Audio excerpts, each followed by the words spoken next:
Hello दोस्तों, कैसे हो? आपका स्वागत है त्रिपान स्टडी सेंटर में। आज जो हम करने जा रहे हैं BA third year semester fifth, Punjab का इतिहास और संस्कृति, history and culture of Punjab, जो कि काफ़ी महत्वपूर्ण है। और आज जो हम चैप्टर करने जा रहे हैं वो काफ़ी महत्वपूर्ण है, जलियांवाला बाग हत्याकांड, जो कि काफ़ी महत्वपूर्ण है। Causes and consequences of Jallianwala Bagh. और इसमें हम प्रकाश डालेंगे हर एक पॉइंट पे, हर एक बातों पे, और एनालाइज भी करेंगे, जो कि काफ़ी महत्वपूर्ण रहेगा यहाँ पर।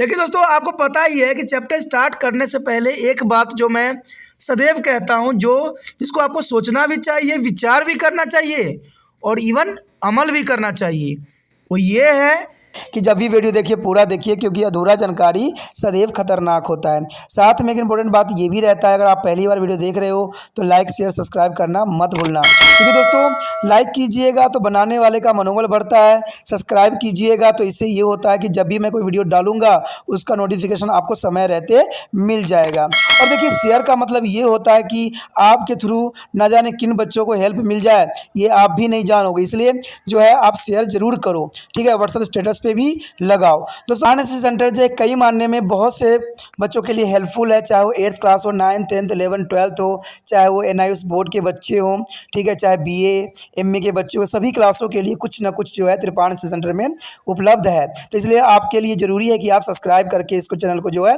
सेव कर लो, नहीं तो बाद में अगर रिसर्च करोगे तो शायद आपको ये चैनल प्राप्त ना हो। तो इसलिए सोचना नहीं, विचार नहीं करना है, सब्सक्राइब करके जो है अपने पास सेव करना है। दोस्तों, ये तो बात था आपके लिए, लेकिन आप देखते हैं हमारा आज टॉपिक क्या है। आज जो हम चैप्टर करेंगे काफ़ी महत्वपूर्ण है, जलियांवाला बाग हत्याकांड। जलियांवाला बाग हत्याकांड की हम इतिहास के विषय में विस्तार पूर्वक चर्चा करेंगे और भारतीय स्वतंत्रता संग्राम में इसका क्या प्रभाव हुआ। जलियांवाला बाग हत्याकांड की अगर बात करें, जो कि अमृतसर कत्लेआम के नाम से भी जाना जाता है, इसे हम अमृतसर कत्लेआम के नाम से भी जानते हैं। सिख के सबसे पवित्र शहर अमृतसर के बीचों बीच स्थित बगीचे जलियांवाला बाग में हुए एक मशहूर घटना से लिया गया है। ये घटना जो घटी थी 13 अप्रैल 1919 में, और ये दिन था बैसाखी के पवित्र दिन घटा था, जिसलिए इतिहास में इसका बहुत ही महत्वपूर्ण स्थान है। कहते हैं जो सिखों के लिए खालसा की जन्म वर्षगांठ होती है। एक वरिष्ठ अंग्रेज ब्रिगेडियर रेजिनाल्ड डायर ने निहत्थे और सुरक्षाहीन एकत्र हुए पुरुषों और महिलाओं और बच्चों पर गोलियों की बरसात करवा दी, जिसमें सैकड़ों लोग मारे गए। यानी देखा जाए, वरिष्ठ अंग्रेज ब्रिगेडियर रेजिनाल्ड डायर ने जो है निहत्थे, सुरक्षाहीन और एकत्र पुरुषों के ऊपर जो है और महिलाओं के ऊपर, इवन बच्चों के ऊपर भी गोलियों की बरसात कर दी, जिनके कारण सैकड़ों लोग मारे गए। उन दिनों जलियांवाला बाग महाराजा रणजीत सिंह के दरबार में रहे एक कुलीन वर्ग के व्यक्ति सरदार हिम्मत सिंह की जायदाद थी। ये काफ़ी महत्वपूर्ण है कि जलियांवाला बाग जो थी महाराजा रणजीत सिंह के दरबार में रहे एक कुलीन वर्ग के व्यक्ति सरदार हिम्मत सिंह का था। वो अपने पैतृक गांव जल्ले, जो आजकल पंजाब के फतेहगढ़ साहिब जिले में आता है, को छोड़कर यहाँ आया था। जब 1919 में यह घटना घटी, उस समय यह बाग एक असमत और अनाधिकार जगह थी और एक चतुर्भुजीय बेढंगे तरीके से दीवारों से घिरी हुई। लगभग देखा जाए तो ये काफ़ी क्षेत्रों में फैली हुई थी। 180 मीटर वर्ग इस जगह का जो है प्रयोग कूड़ा करकट फेंकने के लिए किया जाता था। तो आप समझ गए होंगे कि ये कितनी महत्वपूर्ण जगह है, ये किसका बाग था, कब ये घटना घटा, इसमें किसने ये घटना घटवाई, क्या कारण था। अब इसी के अंतर्गत हमारा अगला पॉइंट जो आता है, जो कि काफ़ी महत्वपूर्ण है, जलियांवाला बाग के कांड के लिए आवश्यक घटक। आखिर क्या कारण था जलियांवाला बाग के कांड के लिए? देखा जाए तो प्रथम विश्व युद्ध जो कि 1914 से लेकर 1918 के दौरान पंजाब इतिहास के घने अंधकार के दौर से गुजर रहा था, क्योंकि प्रथम विश्व युद्ध से जो है बहुत सी हानियां हुई थी और बहुत से लोगों ने अपनी कुर्बानियां दी। उस समय पंजाब में चारों ओर अशांति, उदासी और निराशा का जो है घना साया छाया हुआ था। जलियांवाला बाग के कांड के लिए कुछ उत्तरदायी महत्वपूर्ण कारक नीचे दिए जा रहे हैं जो काफ़ी महत्वपूर्ण है। पहला जो अगर देखें हम तो माइकल ओ डायर के अवताई दमनकारी और बेरहम शासन से पंजाब के कोने कोने में क्रोध तथा नाराजगी की गूंज पहुंच चुकी थी। लोग इस प्रतियातावादी अधिकार के घातक शासन से छुटकारा पाना चाहते थे और इसकी आज्ञाओं का उल्लंघन करने की तैयारी कर रहे थे। यानी देखा जाए तो पहला कारण यही बनता है कि माइकल ओ डायर के जो है दमनकारी और बेरहमी शासन के कारण लोग जो थे काफ़ी दुखी थे। दूसरी बात देखें तो आम जनता में विशेष रूप से सिखों में दिल्ली में स्थित गुरुद्वारा रकाबगंज की दीवार तोड़ देने से बेचैनी फैल गई थी। दूसरा कारण जो था इसमें विशेष रूप से सिखों में दिल्ली में स्थित गुरुद्वारा रकाबगंज की दीवार तोड़ देने से बेचैनी फैल रही थी। गुरुद्वारा रकाबगंज उस स्थान पर स्थित था जहां औरंगजेब द्वारा शहीद किए जाने के पश्चात गुरु तेग बहादुर का अंतिम संस्कार किया गया था। यानी ये सिखों के लिए पवित्र स्थल था। 1911 में कलकत्ता में दिल्ली राजधानी के रूपांतरण के बाद सरकार ने गुरुद्वारे से सटी भूमि पर कब्जा कर लिया था। आपको बता दूं मैं कि भारत के पहला राजधानी जो था कलकत्ता थी, लेकिन 1911 में कलकत्ता से दिल्ली शिफ्ट हो गई राजधानी। लेकिन राजधानी जब शिफ्ट हुई तो सबसे बड़ी जो है अंग्रेज शासन के लिए एक प्रॉब्लम थी, वो थी कि गुरुद्वारे से सटी भूमि पर कब्जा करना। पुरानी सीमा दीवार को गिरा दिया गया और इसे उग्र मूलवादी सिखों में सरकार के प्रति काफ़ी जो है दोष पैदा हो गया। और ये होना स्वाभाविक थी क्योंकि ये जो थे जगह वो सिखों के लिए सम्मानीय थे, क्योंकि यहाँ पर औरंगजेब के द्वारा शहीदी किए जाने के पश्चात गुरु तेग बहादुर का अंतिम संस्कार यहाँ पर ही किया गया था। और इससे सिखों ने अपने धर्म के प्रति जो है बहुत बड़ा प्रहार समझा।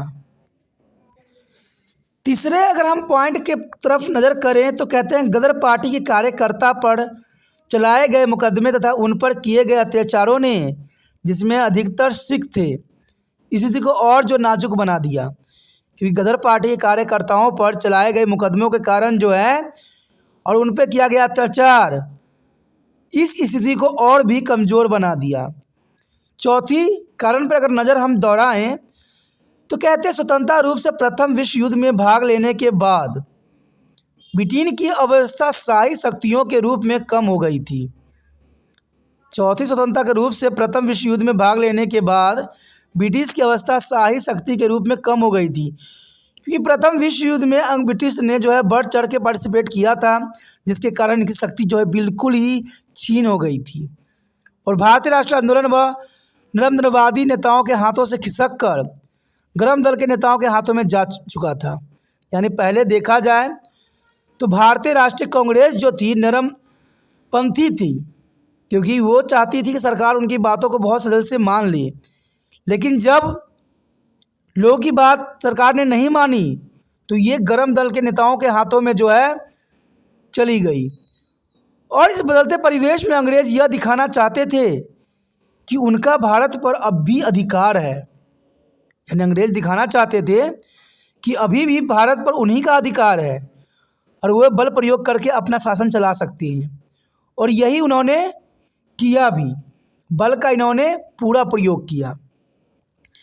पांचवी अगर बात पे हम नज़र करें, पूरे भारत के लोगों में राजनीतिक चेतना की लहर जाग उठी थी। सभी लोगों को ये बात समझ में आ गया था कि भारत तभी आज़ाद हो सकता है जब हम सब साथ मिल के जो है अंग्रेज़ के खिलाफ लड़ाई लड़े।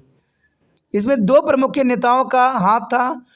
महात्मा गांधी जो साउथ अफ्रीका में अंग्रेज़ों के खिलाफ संघर्ष करके जनवरी 1915 में भारत लौट आए थे और आज़ादी का यहाँ पर बिगुल जो है बजा दिया था। दूसरा नाम था श्रीमती एनी बेसेंट का। चर्चित भारत जो है था, उन्होंने 11 अप्रैल 1916 को होम रूल लीग की स्थापना कर दी। यानी दो महत्वपूर्ण यहाँ पर व्यक्तित्व है। एक है महात्मा गांधी, जो साउथ अफ्रीका में अंग्रेजी के खिलाफ संघर्ष करके जो है जनवरी 1915 में भारत आपस लौट आए थे और भारत में आज़ादी के जो है बिगुल को बजा दिया था। दूसरा नाम श्रीमती एनी बेसेंट का है, जिन्होंने 11 अप्रैल 1916 को होम रूल लीग की स्थापना कर दी और भारत के अधिकार दिलाने का इसका अंतिम लक्ष्य था। यानी देखा जाए श्रीमती एनी बेसेंट ने काफ़ी महत्वपूर्ण यहाँ पर जो है रोल अदा किया है स्वतंत्रता संग्राम में, तो इनकी बातों को हम जो है भूल नहीं सकते, काफ़ी महत्वपूर्ण था। उसके पश्चात हमारे समक्ष आता है छठा।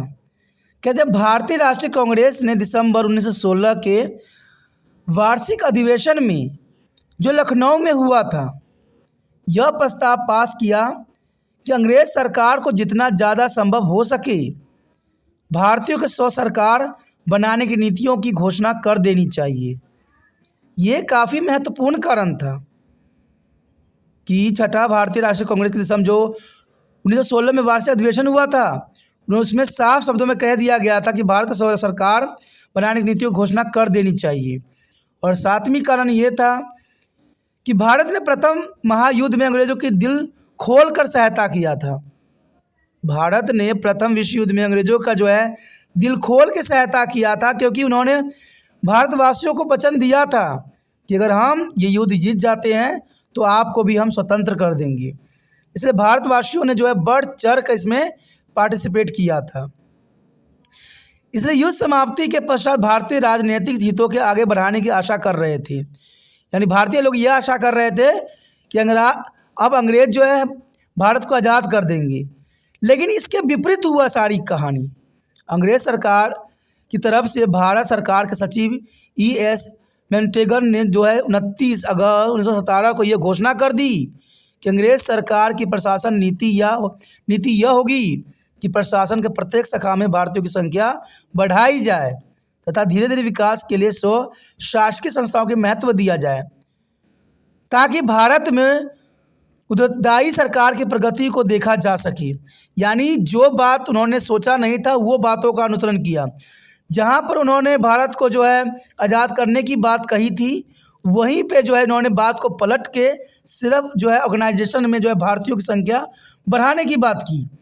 और सबसे बड़ा कारण जो बना यहाँ पर जलियांवाला बाग हत्याकांड का, तो वो बना कि उसके बाद जो है प्रथम विश्व युद्ध के बाद अंग्रेज़ों के जो खजाना थे वो बिल्कुल खाली हो गए थे और उन्होंने भारतवर्ष पे जो है हद से अधिक टैक्सों के जो है लागू कर दिया, जो बहुत बड़ा कारण बना।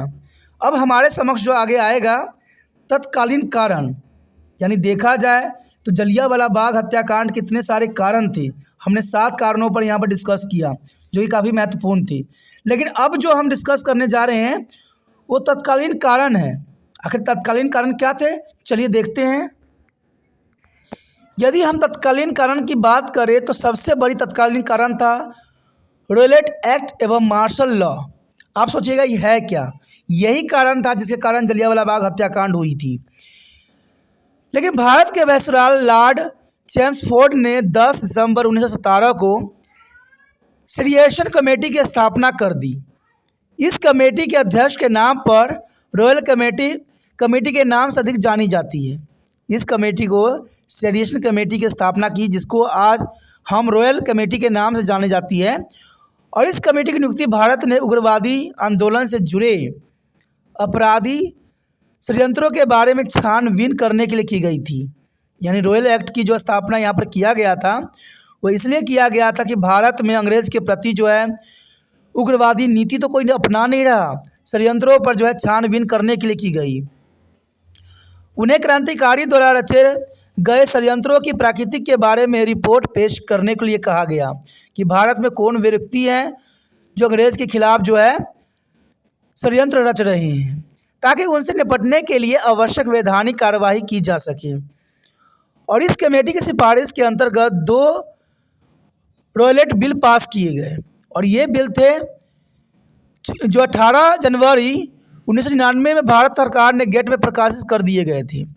और इस कानून के अनुसार सरकार को किसी व्यक्ति को आतंकवाद के संदेह होने पर बिना जांच के 2 साल तक गिरफ्तार करने का अधिकार दिया गया था। यानी देखा जाए तो ये काफ़ी महत्वपूर्ण था कि जो ये बिल पास किए गए 18 जनवरी 1999 में कि भारत सरकार गेट में प्रकाशित कर दिए गए। और इस कानून के अनुसार सरकार के किसी भी व्यक्ति को आतंकवाद के संदेह होने पर बिना किसी जांच के 2 साल की सज़ा देने का प्रावधान किया गया। इवन ये भी रूल लागू किया गया कि कोई व्यक्ति जो है अपने पास हथियार नहीं रख सकता। पहला जो था, किसी भी व्यक्ति को जो है आतंकवाद का संदेह होने पर बिना जांच के 2 साल तक गिरफ्तारी करने का अधिकार दिया गया था। और दूसरी महत्वपूर्ण बात था कि कोई भी व्यक्ति जो है अपने पास हथियार नहीं रख सकता, यानी कोई भी हथियार रखने का इजाज़त इसमें नहीं दी गई थी। महात्मा गांधी ने इस बिल के विरोध में सत्याग्रह तथा एक अहिंसावादी सविनय अवज्ञा आंदोलन चलाने का निर्णय भी किया। महात्मा गांधी ने इस बिल के अंतर्गत सत्याग्रह और अहिंसावादी सविनय अवज्ञा आंदोलन चलाने का निर्णय किया। इसमें ये एक बिल एक्ट बन गया। इसके लिए महात्मा गांधी ने 30 मार्च को हड़ताल करने का पूरे भारत में आह्वान किया। अब बाद में से 6 अप्रैल 1919 तक स्थगित कर दिया गया। 6 अप्रैल को लाहौर तथा अमृतसर में हड़ताल शांतिपूर्वक बीत गई। अप्रैल 9 को पंजाब के governor sir Michael Francis O Dyer, जो कि 1864 से लेकर 1940 के अचानक डॉक्टर राजपाल और डॉक्टर सैफउद्दीन कचौरी को अमृतसर से बाहर भेजने का निर्णय किया। और ये दोनों भारतीय स्वतंत्रता संग्राम के बहुत ही लोकप्रिय नेता थे।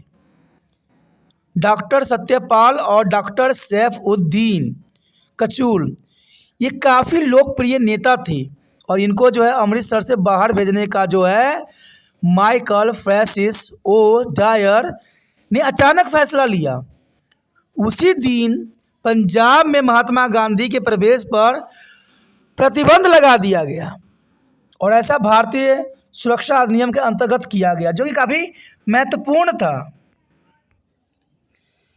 10 अप्रैल को डॉक्टर सत्यपाल तथा डॉक्टर सैफउद्दीन कचूली को अमृतसर के उपायुक्त के घर बुलाया गया और उन्हें वहीं पर गिरफ्तार करके कार द्वारा जो है धर्मशाला भेज दिया गया। ये वहाँ के लोगों के लिए जो जन क्रांति कर रहे थे उनके लिए बहुत बड़ा झटका था, क्योंकि अंग्रेज़ों ने ये बहुत बड़ी कूटनीति का अनुसरण किया, जो कि हिमाचल प्रदेश में एक पहाड़ी कस्बा है। देखा जाए तो धर्मशाला भेज दिया। धर्मशाला हिमाचल प्रदेश में एक पहाड़ी कस्बा है। आज आपको भली भांति धर्मशाला के बारे में पता ही होगा, जहाँ कई बार मैच भी खेली जाती है। इससे अमृतसर में आम हड़ताल हो गई, क्योंकि इतने महत्वपूर्ण नेताओं को जो है अचानक घर में बुलाकर और गिरफ्तार कर लेना ये बहुत बड़ी बात थी, और उसको धर्मशाला भेज देना ये ऊपर से बहुत बड़ी बात थी। इससे अमृतसर में जो है आम हड़ताल हो गई। 50,000 उत्तेजित नागरिकों क्रोधित समूह शीघ्र ही इकट्ठे विद्रोह के रूप में अमृतसर के डिप्टी कमिश्नर के कार्यालय पर पहुंचे। यानी देखा जाए तो यहाँ पर 50,000 उत्तेजित नागरिकों का क्रोधित समूह शीघ्र ही विद्रोह के रूप में अमृतसर के डिप्टी कमिश्नर के कार्यालय पहुंचे और भीड़ पर मिलिट्री द्वारा गोली चलाई गई और इन गोलियों के चलने से हिंसा भड़क उठी और कई लोगों ने अपनी प्राण की आहुति दी। बाद में उग्र भीड़ ने कई बैंकों, सरकारी इमारतों, टाउन हॉल, रेलवे स्टेशन पर हमला बोल दिया और उन्हें आग भी लगा दी। हिंसा लगातार बढ़ रही थी और इस हिंसा के आग में 5 यूरोपियों के साथ सरकारी कर्मचारी और कुछ नागरिक भी झुलस गए। पूरा दिन बदलने की भावना से मिलिट्री पुलिस द्वारा गोली चलाई गई। यानी देखा जाए तो पूरा दिन बदले की भावना से मिलिट्री पुलिस द्वारा जो है गोली चलवाई गई। बहुत महत्वपूर्ण बात है। और दिन में कई बार गोली चलने से 2 से 20 की संख्या में लोग मारे गए तथा 20 से 30 के मध्य घायल भी हो गए। अब देखिए इतने लोगों की मृत्यु और घायल होना बहुत बड़ी बात की तरफ यहाँ पर जो इशारा करता है। अगले 2 दिन अर्थात 11 और 12 अप्रैल अमृतसर में एक बेचैनी शांति से पूर्ण थी। चारों तरफ लोग बेचैन हो रखे थे, उनका जो है दिन अच्छा नहीं जा रहा था। लेकिन पंजाब के अन्य भागों में हिंसा जारी थी। पंजाब के कुछ क्षेत्रों में हिंसा कहते नहीं हो रही थी, बट कुछ हिस्सों में जो है हिंसा बढ़ती चली जा रही थी। रेलवे लाइनों को तोड़ दी गई, टेलीग्राफ के तारे नष्ट कर दी गई, सरकार की इमारतें फूंक दी गई और 3 यूरोपीय मारे गए। लोगों का गुस्सा धीरे धीरे कम होते जा रहा था, परंतु अंग्रेज के प्रति घृणा की आग अभी भी सुलग रही थी। अप्रैल 13 तक तो सरकार ने पंजाब के बहुत से इलाकों पर मार्शल लॉ लगाने का पक्का निर्णय लिया। 13 अप्रैल तक जो है सरकार ने मार्शल लॉ लगाने की पक्का निर्णय लिया और कई प्रकार की आज़ादी पर भी संवैधानिक रूप से रोक लगा दी गई। लोक असेंबली पर भी प्रतिबंध लगा दिया गया, यानी लोग जो है कई तरह की आज़ादियों पर भी रोक लगा दी गई। लोक असेंबली होने पर भी प्रतिबंध लगा दिया गया और 4 से अधिक लोग इकट्ठा होने पर भी प्रतिबंध लगा दिया गया। इवन कि हथियार अपने पास रखने पर भी प्रतिबंध लगा दिया गया। इवन कि जो सिख अपने पास कृपाण रखते हैं, जो उनकी धार्मिक प्रतीक है, उस पर भी उन्होंने रोक लगा दी। मार्शल लॉ उन्हें लगाई तो लगाई, लेकिन उन्हें बहुत चीज़ों पर रोक लगा दी। सबसे बड़ी बात थी कि जो सिख के त्रिपाण होता है, त्रिपाल, उन पे रोक लगा दी, जबकि वो उनका एक प्रतीक था, धार्मिक प्रतीक था। वो अपने से अलग इसको नहीं कर सकते थे। और जिन कारणों से यहाँ पर जो है जलियांवाला बाग हत्याकांड का सूत्रपात हुआ और यहीं से जो है वो आग सुगली। देखा जाए तो हत्याकांड बहुत क्रूरता थी। अब इसी के विषय में हम अगले वीडियो में बात करेंगे, जो ही काफ़ी महत्वपूर्ण रहेगा। अब बने रहे त्रिपाण सेंटर के साथ और जितना हो सके इस वीडियो को जो है लाइक शेयर सब्सक्राइब कीजिए, क्योंकि जनरल सी बात है, ये वीडियो जो है जलियांवाला बाग हत्याकांड सभी क्लास के बच्चों के लिए महत्वपूर्ण है, क्योंकि उनको भी इसी बात को जो है अनुसरण करना है। तो जितना हो सके इस वीडियो को शेयर करने की विचार रखिए, सोचिए नहीं, शेयर कीजिए, क्योंकि इससे शेयर कीजिएगा जितना उतना जो है त्रिपाण स्टडी सेंटर आपके लिए बेहतर से बेहतर करने की कोशिश करेगा। कहते हैं दोस्तों, एक हाथ ताली कभी नहीं बजती है। आप मेरे लिए करोगे तब मैं आपके लिए करूँगा, और हम दोनों मिलके करेंगे तो हमारा भारत देश भी जो है उस प्रगति पे पहुँचेगा जिसका सपना हर एक भारतवासी देखते हैं। कहते हैं मंत्री लोगों से कुछ नहीं होने वाला है, ये तो रूल बनाएंगे और न जाने कितने तरह का जलियांवाला बाग हत्याकांड करवाएंगे और कितने जो है युद्ध लड़ेंगे। कहते हैं हम प्रथम विश्व युद्ध से कुछ नहीं सीख सके, द्वितीय विश्व युद्ध से भी हम कुछ नहीं सीख सके, शीत युद्ध की जो दौर थी उससे भी हमने कुछ नहीं सीखा। अब हम तीसरे विश्व युद्ध की तरफ बढ़ रहे हैं, यहाँ पर भी हम कुछ नहीं सीखेंगे। कहते हैं सिर्फ जीवन और जन की जो है हानि होता ही रहेगा, तो इनसे कुछ भी नहीं होने वाला है। आपसे होगा जब आप समझदार बनोगे, अच्छे बनोगे, तो आगे देश आपके ही कंधों पे होगी। इसलिए त्रिपाण स्टडी सेंटर चाहता है ये वीडियो हर बच्चे तक पहुँचे, हर बच्चे समझे, हर बच्चे आगे निकले, और इसमें आप त्रिपाण सेंटर का मदद कर सकती हो। जितना हो सके इस वीडियो को जो है अपने व्हाट्सएप एड्रेस पे लगाइए, सोचिए नहीं। कहते हैं दोस्तों, जो अच्छा है वही बेहतर है। पहली बार मेरे चैनल पे आए हो, पहली बार वीडियो देख रहे हो, अच्छा लगा, समझ में आया, तो चैनल को सब्सक्राइब करके वीडियो में सेव कीजिए, तभी जो है आगे इसका वीडियो मिल पाएगा जो हम आगे करेंगे। अगर नहीं सब्सक्राइब करके रखिएगा तो शायद आने वाला वीडियो का नोटिफिकेशन नहीं मिलेगा और शायद आपका ज्ञान जो है अधूरा रह जाएगा। सोचना नहीं है दोस्तों, जो रेड सब्सक्राइब दिख रहा है उसको दबाइए और त्रिपाण स्टडी सेंटर के साथ जुड़ जाइए।